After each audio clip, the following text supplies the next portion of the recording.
منظور اور آپ دیکھ رہے ہیں بول کی خصوصی ٹرانسمیشن۔ ناظرین، آج حقیقی آزادی مارچ کا دوسرا دن ہے۔ آپ جانتے ہیں کہ جس وقت، جس لمحے، جس گھڑی اس کا آغاز ہوا، اس وقت، اس لمحے، اس گھڑی سے بول آپ کے ساتھ ہے۔ ہر لمحے کی تمام تر تفصیلات، ہر خبر پر نظر اور ہر خبر عوام تک۔ عوام میں بول کی اس وقت مقبولیت بہت زیادہ عروج پر ہے، اور ہم یہ اپنی تعریف خود ساختہ نہیں کر رہے، یہ بول کی ریٹنگز بتا رہی ہیں۔ لیکن اس کے پیچھے وجہ کیا ہے؟ کیا آپ نے غور کیا ہے؟ کیا وجہ ہے کہ بول زیادہ دیکھا جا رہا ہے اور اس لیے شاید زیادہ مصیبتوں کی زد میں ہے؟ کبھی کراچی میں اور کبھی کہیں پیمرا کیبل آپریٹرز پہ زبردستی زور اور دھوس دھمکی کے ذریعے بول کو بند کرانے کی ناکام کوششوں میں لگا ہوا ہے، صرف اس لیے کہ بول سچ کا ساتھ دے رہا ہے۔ بول میں بہت سارے ایسے میرے ساتھی ہیں جنہوں نے بہت مشکل وقت گزارا، ان پہ 8-8 10-10 FIR کٹی، میرے ساتھ نشریات کرتے ہوئے یہاں سے نکلے تو ان کو اٹھا لیا گیا، اس کے بعد ان پر تشدد کیا گیا۔ آج چیئرمین تحریک انصاف عمران خان صاحب نے برملا یہ اعلان کیا اور سپریم کورٹ سے انہوں نے یہ التجا کی، اور التجا بھی بالکل جائز ہے، بلکہ ایسا تو ہونا چاہیے تھا کہ شاید معاملات کچھ ایسے ہیں کہ سو موٹو ہو جاتا، لیکن اب تک سو موٹو کیوں نہیں ہوا؟ 2-3 لوگوں کے اوپر تشدد کی اطلاعات آ رہی ہیں۔ ایک اعظم سواتی صاحب نے اپنی پریس کانفرنس میں اپنے پر ہونے والے تشدد کا اعلان کیا۔ کیا وجہ ہے کہ پاکستان میں لوگوں کے لیے زمین تنگ کی جا رہی ہے؟ کیا حکومت وقت کے پاس تشدد کے علاوہ اور کوئی طریقہ نہیں؟ کیا اس حکومت کے پاس آج بھی وہی مائنڈ سیٹ ہے جو 90 کی دہائی میں تھا؟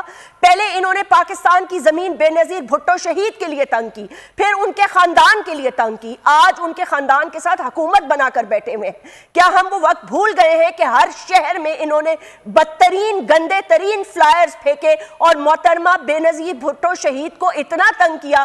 کبھی چھانگا مانگا میں سیاست کر کے ان کی حکومت گرائی، اور کبھی اسامہ بن لادن سے پنجاب میں چیف منسٹر کے عہدے پر بیٹھے ہوئے نواز شریف صاحب نے ملاقاتیں کر کر پیسے لیے اور اس کے بعد ان کی حکومت گرانے کی کوشش کی۔ یہ میں نہیں کہہ رہی، اس کے شواہد موجود ہیں، وہ لوگ اب شاید ہمارے ساتھ دنیا میں نہیں، لیکن یہ سارے پروگرام یوٹیوب پہ موجود ہیں، ان کی پریس کانفرنسز بھی موجود ہیں۔ ہمارے ساتھ 3 ہمارے بول کے ممبر موجود ہیں، ان کا بھی آپ سے تعارف کروا دیتی ہوں، اس کے بعد بات کرتے ہیں کہ سو موٹو میں عمران خان صاحب نے کیا درخواست کی ہے، کس چیز پر سو موٹو ہونا چاہیے، یا ایٹ لیسٹ انکوائری تو ہونی چاہیے، کس لیے تشدد کیا جا رہا ہے، لوگوں کو کس لیے اٹھایا جا رہا ہے۔ ابھی تک میرے کولیگ چودھری غلام حسین صاحب پولیس کی تحویل میں حراست میں ہیں، ایک بوڑھے عمر کے اس حصے میں مشکلوں کی اس وقت میں، اس گھڑی میں، ایک پہلے ہی شہید ہو چکے ہیں، ارشد شہید کی بات کر رہی ہوں، وہ شہادت پا چکے ہیں، ہم میں نہیں ہیں، جا چکے ہیں، اب اس کا جوڈیشل انکوائری کی بات ہو رہی ہے۔ صدیق جان صاحب ہمارے ساتھ موجود ہیں، بیورو چیف اسلام آباد کے، اس کے علاوہ عباس شبیر اسپیشل کورسپونڈنٹ، اور امیر عباس ہمارے ساتھ موجود ہیں۔ زرتاج گل صاحبہ بھی ہمارے ساتھ موجود ہیں، تحریک انصاف کی سینئر ممبر ہیں، ان سے بھی گفتگو کریں گے اور ان کا بھی تعارف کرا دیتی ہوں۔ بات یہ ہو رہی ہے کہ سپریم کورٹ سے کیا کہا جا رہا ہے، اس میں کوئی ایسی قباحت نہیں کہ یہ بات سپریم کورٹ تک پہنچ جائے اور اعلیٰ عدلیہ اس کا نوٹس لے کہ اگر اعظم سواتی صاحب سچ بول رہے ہیں تو بھی عوام کے سامنے آئے، اور اگر کسی افسر پر غلط اور جھوٹا الزام لگایا جا رہا ہے تو وہ بھی سامنے آئے۔ یہ بات ایسی نہیں ہے، اس کے چرچے ملک سے باہر ہو رہے ہیں، BBC کو بھی آج انٹرویو دیا ہے خان صاحب نے، یہ بات اب بہت دور نکل چکی ہے۔ تو بات ساری یہ ہے کہ حکومت کیا کر رہی ہے؟ حکومت اس وقت یہ کر رہی ہے کہ کہیں کہتی ہے ہم بات چیت کرنا چاہتے ہیں، اور کہیں آنسو گیس، شیلنگ، اس کے ساتھ جتنی بھرپور کنٹینر جو کچھ کر سکتے ہیں اسلام آباد کو ہوسٹیج بنانے کے لیے پوری تیاری کر کر بیٹھ چکے ہیں۔ پھر کہتے ہیں کہ تحریک انصاف لشکر کشی کر رہی ہے، لوگوں کو لا رہی ہے، اسلام آباد پہ یلغار کرے گی اور لاشیں گریں گی۔ سوال یہ پیدا ہوتا ہے کہ پاکستان میں اگر پرامن احتجاج ہو رہا ہے تو ہم لاشوں کی بات کیوں کر رہے ہیں؟ پہلے سے ہی اس کی انڈیکیشن کیوں دے رہے ہیں؟ وہ کون سے لوگ ہیں جو لاشیں گرا کے پاکستان کے ماحول کو خراب کرنا چاہتے ہیں؟ زرتاج گل صاحبہ، آپ نے دیکھا بھرپور طریقے سے لاہور نے عمران خان صاحب کا ساتھ دیا، نکلے، اب لوگ اس کو کوئی اچھا نمبر دیں یا برا نمبر دیں، سکرین بھی ہے اور سوشل میڈیا بھی ہے، عوام بھی ہے اور موبائل فونز بھی ہیں، آنکھیں بھی ہیں اور لوگ دیکھ بھی سکتے ہیں۔ تو میں اس بات میں تو جانا ہی نہیں چاہتی کہ نمبرز اچھے ہیں یا نمبرز برے ہیں، لیکن یہ بات تو طے ہو گئی کہ لاہور جو ایک زمانے میں नवाज शरीफ का डंका बजता था जहां और गढ़ था उनका, वहां से कोई और जीतना सोच भी नहीं सकता था। आज वहां से उनकी छुट्टी हो गई है। आप क्या देख रही हैं? थैंक यू जस्मीन मंजूर, और मेरा बीपी लेने का शुक्रिया। जहाँ तक लाहौर की बात है, कुर्सियां गिनने का, और मुझे याद है कि खान साहब के जलसों में ये हमेशा से PMLN की बारी होती थी कि कितनी कुर्सियां और कितने लोग थे। हमेशा ही उनको एम्बैरेसमेंट होती थी। जब मरियम नवाज के अपने नवाज शरीफ के जलसे हुआ करते थे तो वो उनके अपने लोग नहीं हुआ करते थे, वो अमूमन गलती से पाकिस्तान तहरीक इंसाफ के जलसे की तस्वीर लगा लिया करते थे। तब भी खैर उन खातून ने कभी शर्मिंदा होना नहीं सीखा, वो कभी शर्मिंदा नहीं होती। वो तो किसी के जनाजे के ऊपर भी मिठाई बांटती हैं और उसके ऊपर लोगों को कहती हैं कि देखो अभी तक तुम लोगों ने सबक नहीं सीखा, जनाजा पड़ा हुआ है, आदत पड़ गई है, इन लोगों की मेंटालिटी है। लेकिन लाहौर की जहाँ तक बात है, कमाल बात यह है कि लिबर्टी वाला, लालच जान चौक वाला, या शादरा में या लाहौर के अंदर वो लोग जिसके बारे में लोग कहते थे कि लाहौरियों को कोई फर्क नहीं पड़ता, बहुत फर्क पड़ा है, बहुत ज्यादा। मैं समझती हूँ कि उन्होंने लाहौर ने दिल जीत लिए हैं, लाहौर ने खान साहब का साथ दिया है। लाखों की तादाद में लिखने लोग, कमाल ये है कि देखिए हर चौक पे डिफरेंट लोग होते हैं हमारे। आप देखिए बुजुर्ग, नौजवान, बूढ़े, बच्चे, फैमिलीज, खवातीन आई हुई है। हमारा क्राउड कोई बिरयानी के प्लेट पे नहीं आता, हमारा क्राउड कोई बसों में भर के पेड वर्कर्स नहीं लेकर आता। ये सिर्फ वर्कर्स नहीं, इसमें पाकिस्तान के लोग शामिल है जो इसको दूसरी आंख से छुपा के देखना चाहते हैं। वो अपने जमीर के ऊपर कोई या अपने आंखों के ऊपर पट्टी रखना चाहते हैं कि लाहौर नहीं निकला। उसकी वजह है कि असल में एक जत्था जो है वो इस वक्त इस्लामाबाद के ऊपर और मुल्क के ऊपर काबिज हो चुका है, और 22 करोड़ अवाम जो कि इमरान खान के साथ निकली है उसको ये लोग कहते हैं कि ये जत्था है। बेसिकली जत्था तो इस वक्त मुल्क के ऊपर जो है वो फसाद के जरिए बैठ चुका है, जत्था तो इस वक्त हुकूमत कर रहा है। अगर वो जत्था इस वक्त हुकूमत ना करना होता तो कोई बात उनकी सियासी होती, कोई बात उनकी आईनी होती, कोई बात उनकी मॉरल्स की होती, कोई बात उनकी इंसानों वाली होती। कमाल ये है कि ऐसा वजीर दाखिला है जो हर बात कत्लो गारत से, दोस्त दांधली से शुरू करता है, हर बात थ्रेट से शुरू करता है, और तो और खुलेआम प्रेस कॉन्फ्रेंस में कहता है कि मैं इमरान खान को मार दूंगा क्योंकि ये फितना है। कमाल देखे कि उसके हर बात, उसके मुंह को खून लगा हुआ, हर बात कत्लो गारत से शुरू करता है। आंखें बंद करें, आंखें बंद करने से कुछ नहीं होता। इस्लामाबाद को पूरा कंटेनर में चेंज कर दिया, इस्लामाबाद को पूरे को रेड जोन में तब्दील कर दिया। हर रोज ब्रीफिंग देते हैं कि देखो हमने इतने हजार गोले निहत्ते मासूम लोगों के ऊपर जो प्रोटेस्ट करें, जो अपने हक की हकीकी आजादी के लिए इमरान खान का साथ दे रहे, सिर्फ इमरान खान का साथ नहीं दे रहे, पाकिस्तान उनको बुला रहा है, पाकिस्तान के लिए वो लोग निकले। वो कह रहे हैं हम इसके ऊपर जलाओ गिराओ करेंगे, मारेंगे इनको। वो देखिए वो इसके ऊपर शोखियां मारते हैं, इसके ऊपर वो कॉन्फ्रेंस करते हैं। शर्म ना हया नाम की तो कोई चीज नहीं है, क्योंकि पब्लिक मैंडेट वाला डरता है, पब्लिक पल्स वाला डरता है, पब्लिक वोट वाला डरता है कि मुझे अवाम कल को तराजू में जब तोलेगी मुझे वोट नहीं देगी। जो बंद दरवाजों के जरिए जमीर फरोशी करके मिर जाफर बन के ना रोटू लेके रिजीम चेंज का हिस्सा बन जाए, उसको अवाम से क्या खौफ होगा? वो तो यही करेगा ना कि वजीर दाखिला हर रोज कहेगा तुम आओ इस्लामाबाद में तुम्हें कत्ल करूंगा। वो सबसे पॉपुलर लीडर इमरान खान को दिन दहाड़े प्रेस कॉन्फ्रेंस करके कहते हैं मैं इस फितने को कुचल दूंगा, मैं मार दूंगा। ये तो इनका वजीर दाखिला है, ये तो इनकी साहिबा एक बात बताइएगा, एक ऑडियो आज सामने आई है जो आपने देखा है कि इंटीरियर मिनिस्टर ने भी चलाई है, अमीन गंडापुर साहब की वो ऑडियो। वैसे तो मैं उनसे खुद पूछूंगी, जाहिर सी बात है, लेकिन क्योंकि आपकी पार्टी की है तो ये बात आप लोगों तक भी पहुंची होगी कि वो जो बात कर रहे हैं कि असला है, असले के लाइसेंसेज हैं, कहाँ है, इस्लामाबाद रावलपिंडी की जगह पे पहुंचना है, उसका बैकग्राउंड क्या है, वो किन को बोल रहे हैं, किन से असले की बात कर रहे हैं और बंदूकों की बात कर रहे हैं, या कि ये प्लांटेड ऑडियो है, क्या है? मुझे समझ नहीं आई, इस पर कुछ रोशनी डालिए। देखिए जैस्मीन, ये तो मैं तो यही कह सकती हूँ कि खौफ ही है ना। अगर खौफ ना होता तो हर रोज बेसिकली तो ऑडियो वीडियो लीक जो वीडियो बनाने वाले कारखाना है वो तो मरियम नवाज के पास है, ये उसी की मेंटालिटी है, उसी के जरिए वो लोगों को ब्लैकमेल करती है। किसी चीज की क्या सोल है, किसको किसके जरिए ब्लैकमेल करना है, और वो कहती है मेरे पास वीडियोस कभी मरती नहीं है, ऑडियोस कभी खत्म नहीं होती है। तो वो तो उनको ही पता होगा कि वो किसको टेम्परिंग करके, किसकी आवाज को किससे जोड़ के, अली अमीन गंडापुर के साथ किसको किससे जोड़ के क्या बात कर रहे होते। वो तो इन्हीं की PDM का ही खाता, ये इन्हीं को ये हासिल, इन्होंने PhD कर रखी है गंदा और मकरूह फेल करने में, ये PMLN का ही खाता है। जहां तक इसकी बात है कि ये कभी इसके ऊपर इल्जाम लगाते हैं, देखिए कुछ दिन पहले उन्होंने कहा शेख रशीद साहब जो है पिलर इन्होंने फेंका कि वो आजादी मार्च का हिस्सा नहीं बनेंगे। दूसरे दिन उन्होंने कहा कि जी असद उमर साहब की लड़ाई होगी। तीसरे दिन उन्होंने कहा कि शाह महमूद कुरैशी साहब के बारे में है।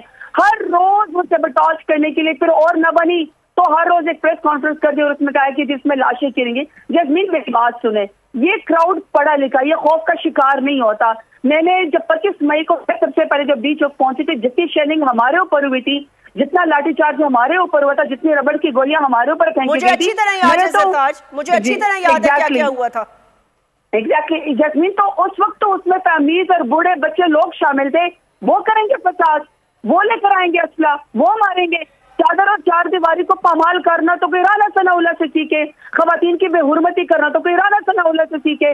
मिनिस्टर्स के लेवल के, जिस तरह डॉक्टर यास्मीन राशिद को एक सीनियर खातून है, उस वक्त वो मिनिस्टर भी थी, उसको गाड़ी से जिस तरीके से खींच कर निकाला गया, मारा गया, और उसके बाद अभी जब देखो मकबूजा कश्मीर में ऐसे नहीं होता, फलस्तीन में ऐसे नहीं होता, उनसे तो चलो कहते ना कि उनके ऊपर दूसरे लोग काबिज हैं। ये तो पाकिस्तान है। ये पाकिस्तान में किस किस्म का खेल खेला जा रहा है कि 6 महीने के अंदर बनाना रिपब्लिक में भी ऐसा नहीं होता कि जो एंकर पसंद ना आए उसको टीवी से निकाल दो, जो चैनल पसंद ना आए, जो सच बोले। मुझे पता है इस वक्त बोल कितना अंदर थ्रेट होगा, मुझे पता है बोल को इस वक्त किस किस्म की जो है ना वो सामना करना पड़ा होगा, किस किस्म की चीजों को कह रहे होंगे कि सच का साथ ना दो, चुप कर जाओ, तुम भी जो है वो हमारे साथ मिल जाओ। मुझे पता है कि क्या क्या आप लोगों के साथ हो रहा होगा।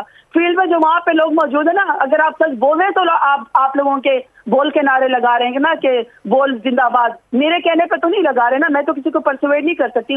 वो इसलिए करे ना कि वो आप सच का साथ देते हैं, आप हक का साथ देते हैं। ज़रदाद गुलसादा, आपको पता है कि अवाम में बहुत शऊर आ चुका है।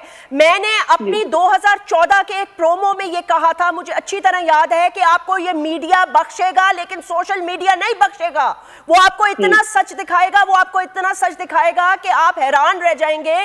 पाकिस्तान का मीडिया बंद हो सकता है, बिक सकता है, खामोश कराया जा सकता है, लेकिन सोशल मीडिया को आप बंद नहीं कर सकते। दुनिया एक ग्लोबलाइज्ड फॉर्म में जा चुकी है। अब मुझे यह बताइएगा कि खुदा न खास्ता आपको लगता है मार्च में किसी किस्म के थ्रेट्स मौजूद है? अमीर अब्बास, आप भी अगर ज़रदाद से कोई सवाल करना चाहें please, you more than welcome. Siddiq Jan साहब, आप भी अगर कोई सवाल करना चाहें तो प्लीज गो अहेड। जी ज़रदाद, अब जो हुकूमत ने कमेटी बनाई है 13 रुकनी या 9 रुकनी, और उसमें हुकूमत ने अपने सारे इत्तेहादियों को शामिल किया है, तो अब हुकूमत ने तो एक तरह से हुज्जत तमाम कर दी और वो ये कह सकती है कि हमसे यही तकाजा था ना कि हम मुज़ाकरात करें, तो हमने तो पहल कर दी है। अब क्या पीटीआई अपनी तरफ से किसी कमेटी का ऐलान करेगी कि ये हमारे 9, 10 से 13 लोग नहीं सुनाई दे रही? अच्छा ज़रदाद, अमीर अब्बास आपसे ये सवाल कर रहे थे, वो ये कह रहे थे कि हुकूमत ने तो हुज्जत तमाम कर दी अपनी कमेटी बनाकर, कल को वो ये कह सकते हैं कि जी हमने तो मुज़ाकरात की ऑफर की थी, इन्होंने कबूल नहीं की। क्या आप लोग इसको किस तरह रिस्पॉन्ड करेंगे? ऑडियो ठीक कर दें अमीर की। जी जी जी, देखिए जैस्मीन, जो अमीर अब्बास का सवाल है कि वो हुकूमत ने तो अपना मुद्दा खत्म कर दिया, ये हुकूमत मुद्दा ही तो खत्म करने आई है, ये आई वॉश करने के लिए तो आई है ना। इनका अपने काले करतूत है, अपने आप को खुद इम्प्यूनिटी दे दी, खुद अपने आप को इम्यूनिटी दे दी, खुद अपने जो है ECL से अपने नाम निकलवा लिए, खुद अपने आप को NRO2 दे के नैब के कवानीन खत्म कर दिए, खुद ही अपने जो है वो मुकदमात कर दिए। मुझे 6 महीने में बता देना इस हुकूमत ने कोई ऐसा काम किया हो जो पब्लिक इंटरेस्ट में हो, जो पब्लिक से इनको कोई डर हो। देखिए जो वोट लेता है ना उसको डर होता है। मैंने 80,000 वोट दिए डेरा गाजी खान से, मुझे हर लम्हे अपने वोटर की फिक्र हो रहती है कि वो मुझसे नाराज हो जाए ना हो जाए, मेरे सिलाब में प्रेजेंस ना हो तो मुझे शर्म आती है कि मैंने फिर किस बात का वोट लिया अगर मैं ना हूँ। तो जब जिस टाइम सिलाब था तो यह हुकूमत तो बाहर जो है वो ऐशविश्वत कर रही थी। सिंध को छोड़ के अगर आप देखें तो वो तो कहते थे हमें तो वीनस नजर आता है, सिंध के मिनिस्टर्स कहा करते थे। वो तो सिलाब वालों के ऊपर जिस बेचारे ने अपना हक मांगा उसके ऊपर पर्चा करा दिया। तो ये तो उन्होंने कमेटी बना दी है, लेकिन सबसे बड़ी बात ये मुज़ाकरात की सीरियसनेस का आप इस अंदाजा लगा लेना कि आज ही वो प्रेस कॉन्फ्रेंस करके कह रहे कि हम सबसे पॉपुलर लीडर को वो कह रहे फितना है, इसका हम सब कुचल देंगे, हम इसको मार देंगे। खुले आम राना सनाउल्लाह, मुझे एक सेकंड दीजिएगा ज़रदाद, मुझे एक सेकंड दीजिएगा। अली अमीन गंडापुर हमारे साथ लाइन पर मौजूद है। अली अमीन गंडापुर साहब, अस्सलाम वालेकुम। अली, जैस्मीन बात कर रही हूँ। जी जी, कैसी हैं आप? मैं खैरियत से हूँ, आप कैसे हैं? अल्हम्दुलिल्लाह। अली अमीन गंडापुर साहब, मैंने आपको इसलिए माजरत के साथ कॉल की और मैं आपका मौक़िफ़ इसलिए लेना चाहती थी कि आपने आज राना सनाउल्लाह साहब की प्रेस कॉन्फ्रेंस तो सुनी होगी ना, तो वो जो आप पे इल्ज़ाम लगा रहे हैं, और मैंने कल भी आपको याद है ये कहा था कि पहले से कहा जा रहा है कि जी कासिम सूरी और अली अमीन गंडापुर साहब जत्थों के साथ आ रहे हैं और लोगों को, ये जो ऑडियो आई है یہ آپ کسی سے واقعی بات کر رہے ہیں, اسلحے کی کوئی بات کر رہے ہیں, یا کوئی توڑ مڑوڑ کر کوئی باتیں جوڑی گئی ہیں؟ ذرا اس پر وضاحت کیجئے گا. بسم اللہ الرحمن الرحیم. یہ جو توڑ سے بہتری آڈیو کیا ہے اور اس میں میں جو کہہ رہا ہوں کہ بندوق ہے یا لائسنس ہے, لائسنس کا مطلب ہے کہ میں لیگل کام کرنا چاہ رہا ہوں. تو رانا ثناء اللہ یہ سمجھتا ہے کہ وہ وائلڈ بور ہے, اردو میں سور ہے, تو پھر تو یہ میں نے بیان اس کے لیے لیا ہے. اور اگر وہ نہیں سمجھتا تو پھر میں نے بیان اس کے لیے نہیں دیا. دوسری بات, 25 مئی کو جو ہمارا احتجاج تھا پورا, اس کے اوپر انہوں نے ہمارے اوپر شدید حملے کیے, چادر اور چاندی والی کو مار کیا, اور اس کے اوپر جا کر انہوں نے اس طریقے سے تشدد کیا ہمارے اوپر. میرے 17 بندے زخمی ہوئے, جس کو بلٹس لگی, 12 بور کی بلٹس لگی, پلاسٹک بلٹس لگی. انہوں نے ہمارے پہ فائرنگ کی, آپ کو گیس مارے. تو میں بالکل یہ واضح پیغام دے رہا ہوں, میرا ذاتی بیانیہ ہے, آئی ریپیٹ کہ میرا ذاتی بیانیہ ہے, پارٹی کا بیانیہ نہیں ہے. اگر میرے ساتھ آئے ہوئے لوگوں پہ انہوں نے حملہ کیا اور مارنے کی کوشش کی, کافی دنوں سے میں دھمکیاں دلوا رہے ہیں ہم آپ کو ماریں گے. آپ تو علی امین گنڈاپور صاحب, تو آپ یہ کہہ رہے ہیں, میں آپ کی جو باتوں سے بات سمجھی ہوں کہ آپ یہ کہہ رہے ہیں کہ یہ آپ نے اپنی حفاظت کا بندوبست کیا ہے؟ جی بالکل. جب ملک کا میں قاتل ہو, منشیات فروش ہو, پہلے حملے کر چکا ہو اور دھمکیاں دلوا رہا ہو مختلف طرحوں سے کہ ہم آپ کو ماریں گے, تو ایسے قاتل کے لیے تو میں نے سیکورٹی کرنی ہے. مجھے صاحب نے اجازت دی ہے اس کی, مجھے اپنے آئین نے تحفظ دی ہے. اگر میں لائسنس کی بات کر رہا ہوں, مجھے لائسنس حکومت پاکستان نے دیا ہے, اپنے تحفظ کے لیے دیا ہے. اور شہری کے خود ملو مجھے لائسنس, یہ بھی چیک کروا دوں گا پھر میں ویڈیو پہ آ کر کہ لائسنس مجھے کب دیا گیا, کس سے حکومت تھی, کیوں دیا گیا, کس نے دیا. تحفظ کے لیے مجھے لائسنس ملا ہے اور لائسنس بات کر رہا ہوں. انشاءاللہ پھر میں اس کے اوپر اپنا یہاں کرتا ہوں کہ میں ان کو سبمٹ کروں گا, اپنا بھی کروں گا اور اپنے لوگوں کو بھی کروں گا. لیکن علی امین گنڈاپور صاحب, اچھا گنڈاپور صاحب, جی امیر آپ کہہ دیں پلیز کہہ دیں. جی گنڈاپور صاحب, جب عمران خان صاحب نے 25 مئی کا لانگ مارچ اس کو ملتوی کیا تو انہوں نے خود یہ کہا کہ مجھے ڈر تھا کہ اس میں خدا نخواستہ جانے جا سکتی ہیں, چونکہ ہمارے لوگوں کے پاس ویپن تھے, اور ویپن سے مراد یہ کہ لیگل ویپن تھے جو جس طرح فرما رہے ہیں کہ سیکیورٹی کے لیے لوگوں کے پاس ہوتے ہیں, تو اس میں وہاں پہ کوئی بلوا کو خون خرابہ ہو سکتا تھا. تو جب حکومت بار بار اس ویپنائزیشن والے کارڈ کو آپ کے خلاف استعمال کر رہی ہے, اور ہم جانتے ہیں کہ عمران خان کی ساری پولیٹیکل سٹرگل ان آرمڈ رہی ہے, عمران خان کو الطاف حسین کی طرح یا بلوچ سرداروں کی طرح سیاست نہیں کرتا رہا, تو آپ بھی اس ویپن کو ایک دفعہ سائیڈ پر رکھ دیں, کیوں آپ اس کی وجہ سے اپنی سیاست خراب کر رہے ہیں؟ بھائی جان بات یہ ہے کہ اب یہ سیاست نہیں رہی, اب یہ وہ حقیقی آزادی کی جنگ ہے اور جہاد ہے جو آج سے 65 سال پہلے ہمارے موجودات نے اپنی مالی قربانی سے کے حاصل کی, اور دوبارہ اس کی وجہ سے, کچھ اداروں کی وجہ سے ہم دوبارہ غلام بن گئے. اب سیاست سے بات آگے جان کی ہے, سیاست کی بات ہی نہیں ہے. یہ میرا ذاتی بیانی ہے, میں ریپیٹ کر رہا ہوں کہ اگر میرے لوگوں کو مارنے کی کوشش کی گئی تو رانا ثناء اللہ سن لو, تم بھی نہیں بچو گے. اور سر رانا صاحب نے تو وہاں ہونا ہی نہیں ہے, وہاں تو ریاست کی پولیس ہوگی, رینجرز ہوگی, خاصا دار ہوں گے, ایف سی ہوگی نا, مقابلہ تو ان کے ساتھ آپ کو. رانا صاحب تو بیٹھے ہوں گے اندر کنٹرول روم میں, ان کو ماریں گے پھر آپ کیا؟ ان کے لیے بھی میرا پیغام ہے تمام فوجوں سے کہ یہ ایک سیاسی جنگ ہے, یہ ایک جمہوری ملک ہے اور یہ ایک سیاسی جنگ ہے. آپ ان کے اعلیٰ کار رہا, اگر آپ ان کے اعلیٰ کار بند کر آپ آئینی خلاف ورزی کریں گے, آپ بہتر لوگوں کا تشدد کریں گے, آپ ان پہ حملے کریں گے, تو آپ کو جواب ملے گا. رانا ثناء اللہ آپ کو بچانے بھی نہیں آئے گا, نہیں رانا ثناء اللہ یہ آپ کو اس جہان ہے اس جہان آپ کی قبر میں جانا ہے. علی امین گنڈاپور صاحب یہ بتائیں کہ رانا ثناء اللہ تو کہہ رہے ہیں کہ آپ کو اسلام آباد پہنچتے ہی گرفتار کر لیں گے, تو آپ اسلام آباد آ رہے ہیں یا نہیں آ رہے؟ مجھے رانا ثناء اللہ دوبارہ چوکے ثابت کر لے, کل 3 بجے میں بھی کر رہا ہوں, تو رانا ثناء اللہ مجھے بتا دے مجھے کہاں بلانا چاہتے ہیں. میں اس بات پہلے وہاں پہ آ جاؤں گا, میں دیکھتا ہوں کہ کس کے دلوں میں کتنا تیل ہے. پھر آپ موٹر وے سے نہ آئیں, کیونکہ موٹر وے پہ تو فیڈرل گورنمنٹ کی ریٹ چلتی ہے, آپ پھر پنجاب کی لوکل سڑکوں پہ ہیں یا کے بی کے کی. سر میں پہلے بھی جب پنجاب کی حکومت تھی میں بتا کے آیا تھا, میں بیان دیا تھا کہ میں آؤں گا کل کو, یہ سارا رانا ثناء اللہ روٹ بنایا تھا, اسی روٹ سے میں پہنچ گیا تھا, اور راستے میں جو میں نے حال کیا تھا وہ حال بھی آنے کا ہے. ان کے گلو بٹوں کا मैं कभी भी रास्ता बता गया हूँ, आप उससे बुला ले, जो दावत काम करना चाहता है इस्लामाबाद से अपने घर से देना चाहता है, तो मैं घर आ जाऊंगा, बता दे तो मैं वहां जाऊंगा, तो बता क्या हुआ कि दूर से आ रहा हूँ। अली अमीन गंडापुर साहब बहुत बहुत शुक्रिया। एक चलेंगे वक्फे के बाद इसी पर बात करेंगे। अमीर अब्बास ने कुछ सवाल उठाए और सदीक जान ने भी। क्या मामलात इतने संजीदा हो गए हैं? क्या टेम्परेचर्स इतने ही राइज हो चुके हैं?